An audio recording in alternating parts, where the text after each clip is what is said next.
One of the most creative duos that we follow online is a pair of photographers on Instagram named Rueda and Anna Devis. They create really fun and whimsical portraits, often incorporating their environment and props along with their subject to create really unique photos. So using their work as inspiration, we're gonna try to take some of our own Instagram portraits at home. And thanks to Professional Photographers of America for sponsoring this video.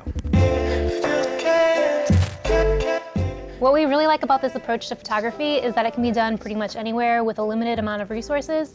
It's really all about just using your creativity and what you've got. Anna and Daniel often incorporate architecture into their photography, but even a plain wall can serve as a blank canvas on which you can create. And if you feel like you don't have the props you need in order to pull off your concept, you can always create it out of paper or even source from thrift shops. What? Okay, the other thing that we really want to note is you want to get as much right in camera as possible. This is really about planning, preparation, and execution, and not really about fixing it in post. Not only is this a fun way to stoke your creativity, but this is also the photography that a lot of brands really love, so it can also serve as a source of income for you. And then another cool thing is you don't need models for this one. You can do this as like a self-portrait, or you can do it with products. Like, you can just get creative with what you have around. You don't have to hire a model and work with another person. You can stay socially distanced. For our first concept, we thought it'd be fun to incorporate the YouTube logo into a portrait. We've collected a random assortment of props over the years, and we have a small red suitcase that resembles the YouTube play button. So we printed off the logo to roughly match the size of the suitcase and cut out the play symbol. With it taped to the suitcase, we are good to shoot. For this shot, we started with an 85mm and then switched to a 50mm to get some horizontal shots as well. The key here is ensuring that I hold the suitcase straight and then keeping the camera level and as parallel to the wall as possible. We really like the simplicity of the shot and keeping everything monochromatic except for the suitcase, which really grabs your attention. For the second concept, we wanted to use a big floppy hat that we have to make a perfect circle, so we thought Rachel could wear it and tilt her head back to be the dot of an exclamation point. For the body of the exclamation point, we used the black backdrop paper we had and measured the width to that of our hat and then cut it out.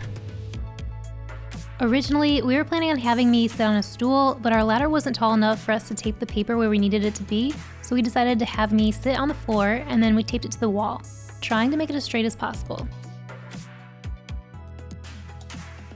It ended up slightly slanted, so we'll fix that in post, but we tried our best. Once again, we went with the 50mm focal length here. Then the dogs decided to join in.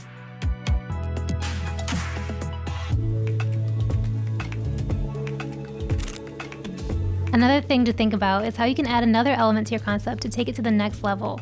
So we grabbed a paint roller and covered it with gaff tape to make it look like I had painted the exclamation point on the wall, just adding a little bit of whimsy to the shoot. We love how this turned out. Maybe we were feeling the effects of skipping lunch, or maybe we just had another yellow floppy hat to use, but we decided to turn Rachel into a sunny side up egg. No, actually, we're just recreating one of Anna and Daniel's photos. This time we cut out the rough shape of a sunny side up egg out of white backdrop paper. Then we taped that to the ground. And here's a pro tip, don't use gaffer's tape on polished concrete because you probably won't get your security deposit back from your landlord. Once again, Rachel's white jumpsuit is paying dividends by helping her blend into the white of the egg, with her hat being the yolk. For this shot, I switched to the 16 to 35mm lens to better capture that bird's eye view with our tallest ladder. All right, now let's head into post-production.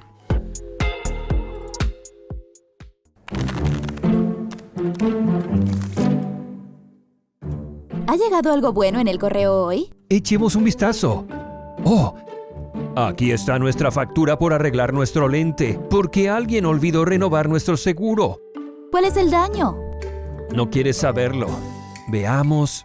¡Oh! Otra factura por recuperar esos archivos de nuestro disco duro que alguien dejó caer en la bañera. Fuiste tú. No importa quién. Oh, mira, un correo muy mal educado de un ex suscriptor. Dice que no sostenemos la cámara como un profesional. Mi membresía del club de fans de BTS. ¡Por fin!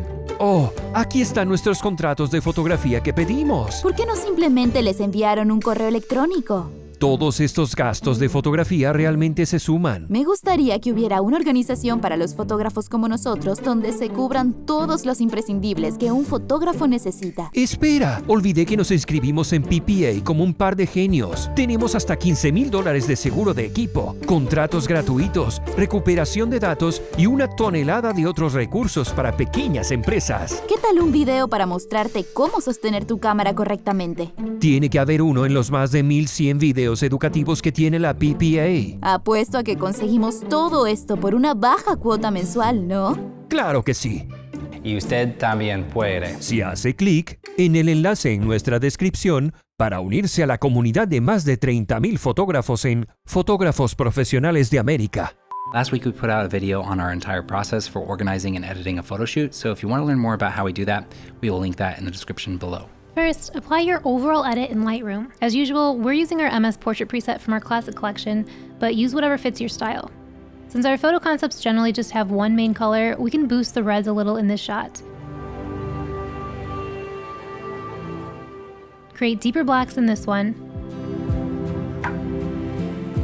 and punch up the yellow in this one.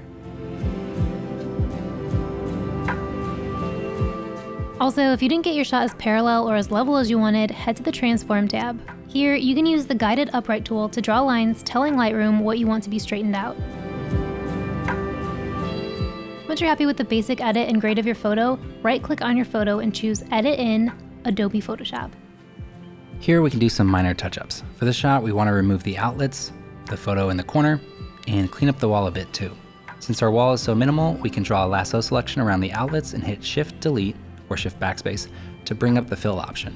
Choose Content Aware, and bam, removed. It even works on this framed photo because Photoshop has so much clean wall to pull information from.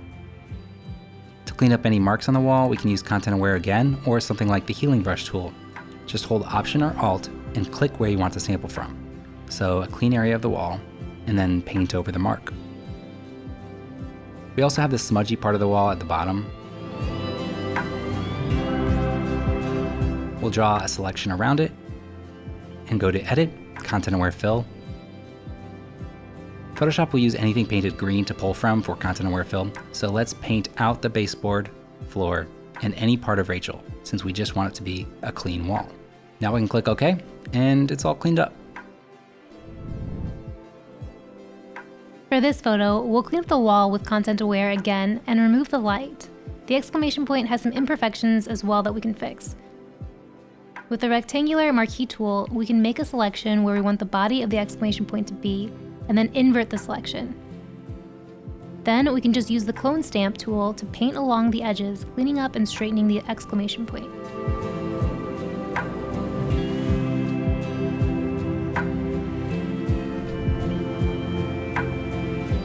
With the sunny side up shot, we actually decided to blend Rachel's outfit in with the ground by painting with an adjustment brush in Lightroom, and then lowering the exposure and highlights. Then all we need to do in Photoshop is remove some of the wrinkles in the hat. With a little frequency separation, we can then use the clone stamp tool on the low frequency layer to smooth out the lighter and darker portions of the hat caused by the wrinkles. If you want to learn more about frequency separation, I will link our video on that below. Now that's a lot better. We hope you enjoyed this video, and we also hope that it serves as a source of inspiration for you to try something like this yourself. If you like this video and you want to learn more directly from Daniel and Anna, they actually have their own course. We found it and we'll link it in our description, and also give them a follow on Instagram because they're really fun to follow. They also didn't sponsor this video at all. We just like their photography. If they retroactively want to pay us, we're okay with that. Also, thanks again to PPA for sponsoring this video. If you want to become a member just like us, use the link in our description and you'll save money when you sign up. Do us a favor and hit the thumbs up button on this video. Subscribe if you don't already, turn on our little notification bell, and check out our new channels where Daniel talks about personal finance and I don't talk about anything on the channel, I actually just do personal fitness. See you next time. I look so moody, I like that light. It's like almost Rembrandt-y. Look out on my cheek.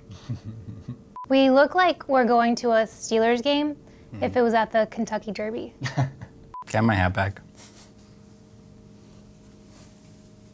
Oh no. You did not just do that.